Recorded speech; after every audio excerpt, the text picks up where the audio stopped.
Hindi pag sinabi, alam mo na yun. Hindi mo kailangan tanungin.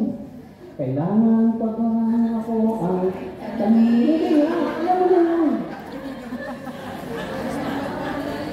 Ang pag-ibig, dapat ina-express yan eh. Diba? Hindi dapat pipi. Diba? Alam nyo, ang papalad ng mga millennials ngayon, kasi ang dami na tayong mga social media, technologies that we can express different kinds of expression of love. Hindi ka tulad noon, magdadala ka ng gitara, titingala ka sa isang bintana, ayan yung gano'n. Mag-iigib ka ng tubig, magsisibak ka ng gano'n. Kasi maninilbihan